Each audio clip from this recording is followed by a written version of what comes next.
আসসালামু আলাইকুম বন্ধুরা, সবাই কেমন আছেন? আশা করি সবাই ভালো আছেন। আলহামদুলিল্লাহ আমরা সবাই খুব ভালো আছি। যে কোনো সময় মানুষ যদি মানুষের মুখের ভাষা দেখে যে ভালো না, তাহলে দেখলাম যে বলে, তোর মুখের ভাষা এত তিতা কেন রে? জন্মানোর সময় কি কেউ মধু দেয় নাই? মিষ্টি মিষ্টি কথা, মিষ্টি সব কিছুই ভালো, আর করলা নিয়ে সবসময় তীব্র নিন্দা। আমি এই জিনিসটা বুঝলাম না যে করলায় তো পুষ্টি গুণে অনন্য। স্বাদে তিতা হতে পারে, কিন্তু এর উপকারিতা অনেক বেশি। আর মিষ্টি যে কোনো অনুষ্ঠান, অতিথি আপ্যায়নে এর তুলনা নেই, কিন্তু প্রয়োজনে অতিরিক্ত খেলে খবর আছে। যাক বাবা, অনেক হয়ে গেল কথা, এবার হচ্ছে আসল কাজে আসি। তো আজকে রান্না করলাম হচ্ছে মুরগির হাত, পাও, গিলা, কলিজা, তারপর হচ্ছে হাড্ডি, যে মাংসটা থাকে হাড়গুলো দিয়ে, তারপর হচ্ছে আলু দিয়ে, আর একটা শসা বেঁচে ছিল, ওই শসাটা দিয়ে রান্না করলাম। তো প্রথমে হচ্ছে আদা, রসুন, জিরা, লং, এলাচ, দারচিনি, পেঁয়াজ বাটা সব বাটলাম। সব বেটে তারপর তেলে দিয়ে ভালো করে কষিয়ে তারপরে মাংসটা ঢেলে দিলাম। তো মাংসটাও হচ্ছে কষানোর জন্য ঘুটুর নাড়াচাড়া করতেই আছি। এইদিকে হচ্ছে ধুম বাতাসের কারণে চুলায় জাল লাগে না। বলুন তো দেখি কী করি? আছি খুব বিপদে। অনেক কষ্ট করে তারে টাইনা টুইনা কষালাম। সে কি আর কষায়? আমিও জেদ ধরে বসে আছি, দেখি যে কতক্ষণ পর্যন্ত তোর শরীরের তেল না ছাড়িস। এই দেখেন, অনেক কষ্টে সে শরীর থেকে চর্বিটা বের করে দিল, মানে তেল। তারপরে হচ্ছে শসা, আলু এটা দিয়ে দিলাম। আমি ভাই কোনো কিছু নষ্ট করি না, আর নষ্ট করা আমার পছন্দও করি না। যদি কেউ নষ্ট করে তখন আমার মেজাজ গরম হয়ে যায়। কিন্তু একটা জায়গায় কিঞ্চিত প্রবলেম, পোশাক নষ্ট করি বেশি। কি করব বলেন? জন্মগত অভ্যাস চেঞ্জ করতে পারি না। প্রচুর পরিমাণে পোশাক পরি, প্রচুর পরিমাণে পোশাক নষ্ট হয়। এই জিনিসটা চেঞ্জ করতে পারি না। আপনারা যদি কেউ আমার বিরোধী হন, তাহলে আল্লাহর কাছে দোয়া করেন, আল্লাহ যেন আমাকে হেদায়েত করে।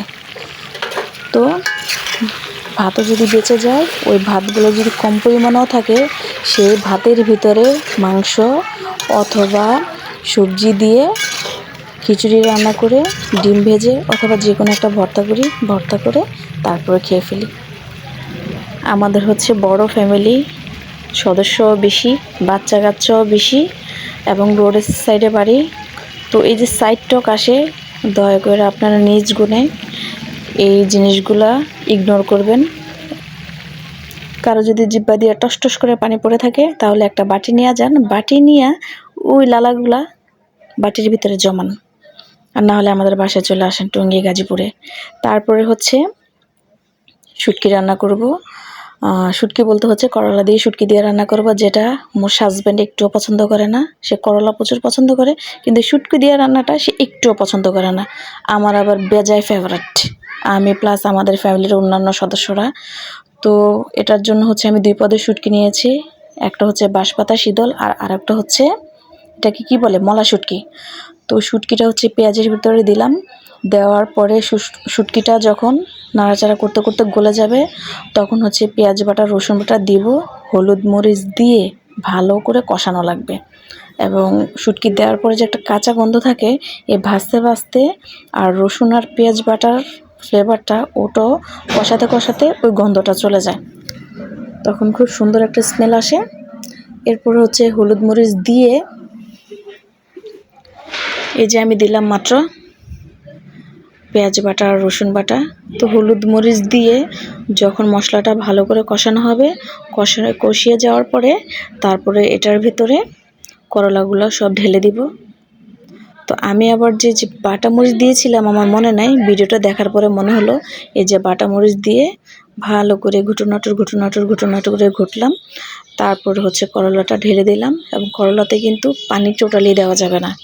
কম আঁচে করলাটা ঢেলে তারপর হচ্ছে নাড়াচাড়া করে ঢাকনি দিয়ে ঢেকে রাখা লাগবে। ঢাকনি দিয়ে ঢেকে রাখার পরে এটা নাড়াচাড়া করবেন, আস্তে আস্তে আস্তে আস্তে হবে। আপনারা বাসায় অবশ্যই ট্রাই করে দেখবেন। যদি মজা না লাগে তাহলে আমার কানটা এসে মলে দিন, আমি কিছুই বলবো না। অনেক টেস্ট লাগবে। আর যারা ঝাল বেশি পছন্দ করেন তারা যদি ঝাল করে রান্না করেন তাহলে এটা আরও বেশি টেস্ট। তা আমি কম ঝালও দিতে পারি না, বেশি ঝালও দিতে পারি না, প্রবলেম। আমি আসি মাইনকার চিপাই। তো এই করলাটাও হয়ে গেল এবং করলাটা খুবই মজা হয়েছে, খুবই বলতে খুবই মজা হয়েছে।